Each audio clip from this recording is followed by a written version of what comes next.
If you like political dynasties, I've got great news for you. Take a look. Thank you all very much. You know, I always feel welcome at Miami-Dade College. This is a place that welcomes everyone with their hearts set on the future. A place where hope leads to achievement and striving leads to success.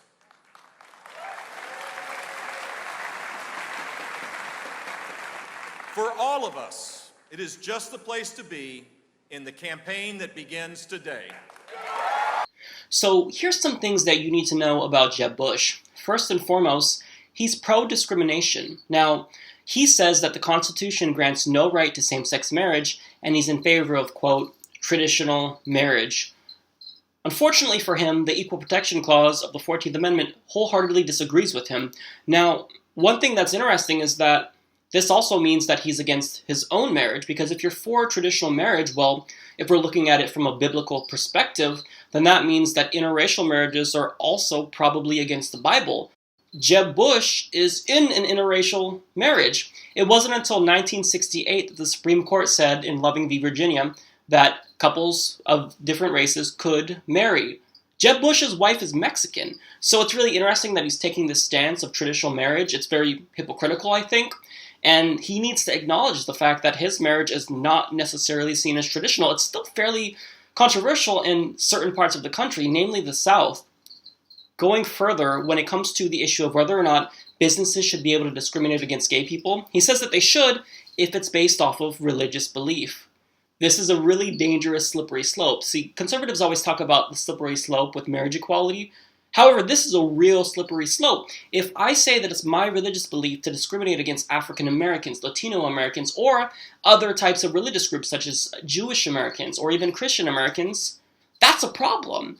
See, so if you extrapolate this to any other case, then it gets really problematic very, very fast. And again, by his own logic, he should be against his own marriage based off of religious beliefs. So this is why his pro-discrimination stance is it's problematic, to say the least. Now, moving on, another fact about Jeb is that he's extremely hawkish. Now, 17 of his 21 foreign policy advisors served under George W. Bush, and that includes Paul Wolfowitz. Now, if you've ever heard that name, you're probably going to associate it with the Iraq War, and that's for good reason, because he was probably the #1 cheerleader of the Iraq War, and that's really scary. Furthermore, he says, given the intelligence his brother had, he was justified in invading Iraq. This was trumped-up intelligence. So it wasn't real intelligence. So to think that he would be very trigger-happy in terms of going to war just on a whim, I think that's also very scary. He's also in favor of strengthening the Cuban embargo. Stay classy. This doesn't work. It hasn't worked for 55 years. It's not going to work any further. He's also against the Iranian peace deal.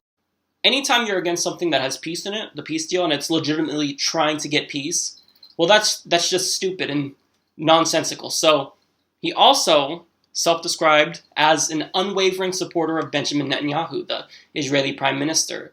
This is scary also because he's a war criminal who's guilty of genocide and apartheid. So you can expect very hawkish policies from a President Jeb Bush. There's a couple of good things about Jeb Bush. First and foremost, he is in favor of a path to citizenship for undocumented immigrants. This is a lot more reasonable than a lot of other Republicans. He's also in favor of states' rights when it comes to the issue of pot, although he considers it a bad idea. But I don't care about that. I don't care what he thinks about it. A lot of conservatives are pro-states' rights until it comes to an issue that they don't necessarily want to promote, such as legal weed or same-sex marriage. I don't care either way. I'm for states' rights or national rights if it gets me the policies that I want, but at least he's being consistent here. He can say that he's consistent in this respect. Finally, the most crazy thing about Jeb Bush that you need to know is that he thinks we should repeal Obamacare because of the Apple Watch.